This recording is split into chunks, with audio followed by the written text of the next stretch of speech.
5 महीने बाद आज फिर वही चेतावनी सायरन की आवाज गूंज रही है। लोग सब अपने घरों की ओर भाग रहे हैं, जैसे कुछ भयानक होने वाला है। एक घर में बच्चा जोर जोर से रो रहा है, उसकी माँ उसको चुप करा रही होती है।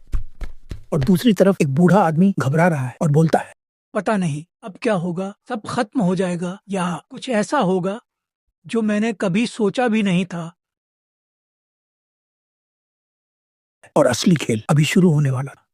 शहर से होकर एक आदमी जिसका नाम रोहन गांव की ओर बढ़ता है, लेकिन उसे कुछ पता नहीं था इस गांव के बारे में। गांव में पहुंचते ही रोहन की बाइक खराब हो गई थी। अरे ये क्या यार, अभी तो ठीक चल रही थी, कैसे बंद हो गई अचानक? रोहन जिसे ठीक करने की कोशिश करता है, लेकिन कुछ ठीक नहीं होता। तभी वह बाइक को छोड़ के आगे की ओर बढ़ता है।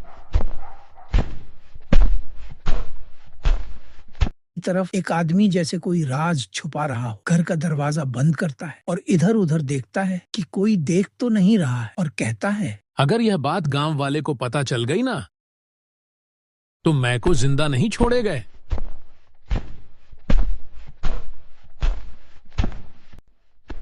सड़क भी खाली पड़ी है, कोई इंसान तक नहीं दिख रहा। इतना सन्नाटा क्यों है यहाँ? गांव तो है पर खिड़कियां सब बंद क्यों हैं? कोई बाहर क्यों नहीं? ये जगह कुछ अजीब है। ये एहसास क्यों हो रहा है कि कोई मुझे देख रहा है?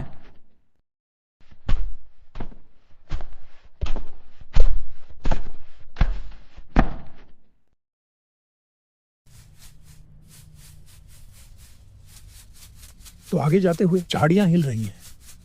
कौन है वहाँ? कोई है तो सामने आओ। जो उसने देखा वो आदमी नहीं था। सब कुछ जैसे ये सब देखकर उसके होश उड़ गए और वह वहां से भागने लगता है।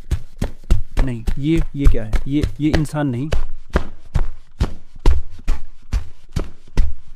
वह भागते हुए एक घर के पीछे चले जाता है और वहीं से उसकी चीख जोर से गूंजती है, जैसे कोई उसके साथ बुरा हुआ हो।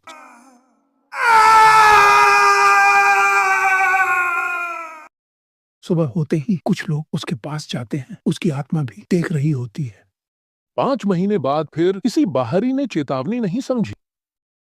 मौत तो हो गई, पर उसकी आंखें आज भी खुली रह गईं, जैसे अंतिम पल में कुछ ऐसा देखा जो इंसान समझ नहीं सकता। पता नहीं मैंने किसी का क्या बिगाड़ा था। भगवान ने मेरे साथ ऐसा क्यों किया, पता नहीं। अब मैं कहाँ जा रहा हूँ?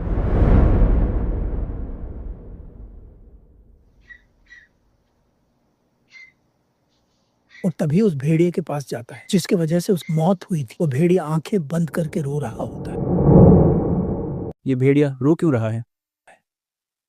तभी वो आदमी भी उसके मन के सपनों को जाग कर देखता है कि वह एक भेड़नी के साथ खेल रहा है। दोनों खुश रहते हैं, जंगल में घूम रहे हैं और खुशी से जी रहे हैं। उनकी जिंदगी आनंद से गुजर रही।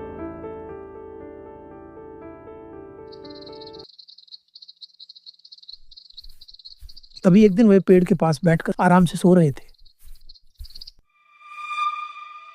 तभी एक आदमी आता है।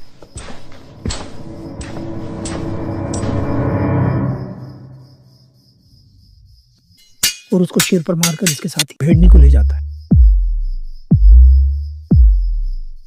तभी से वह इंसानों को अपना दुश्मन मानता है। गांव में रात में आकर जो इंसान दिखता है उनको अपना शिकार बनाता है। अच्छा, तो ये समस्या है। पता नहीं इनको अलग क्यों किया। अब भगवान ने मुझे चुना है इस कार्य के लिए, उन्हें मिलाने के लिए। अब मैं कैसे भी करके मदद करूंगा, लेकिन कैसे? और अब मैं कहाँ जा रहा हूँ?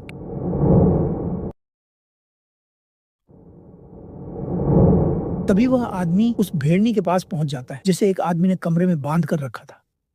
किसी ने इसे यहाँ क्यों बंद किया है? आखिर इससे किस बात का बदला लिया गया है? और अगर ये सच में वही है तो फिर इस भेड़नी की अब मदद करनी होगी।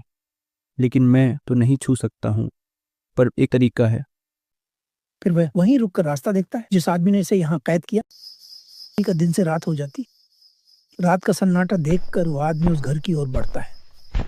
और दूसरी तरफ भी वही भेड़िया अब गांव की तरफ बढ़ता है। इधर वो आदमी वही घर के अंदर चले जाता है जहां उसने भेड़नी को कैद किया है। और तभी वह आत्मा वाला आदमी उसे देखता है और उसके शरीर के अंदर जाकर शरीर का कंट्रोल ले लेता है और उस भेड़नी को मुक्त करवाता है और उसके शरीर से बाहर निकल जाता है।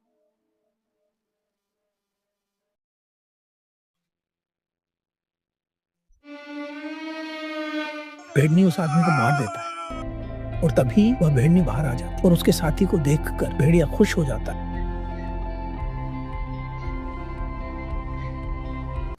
उसे आदमी को भी अब एक नया जीवन दान मिल जाता है और दोनों फिर जंगल की ओर भाग रहे होते हैं।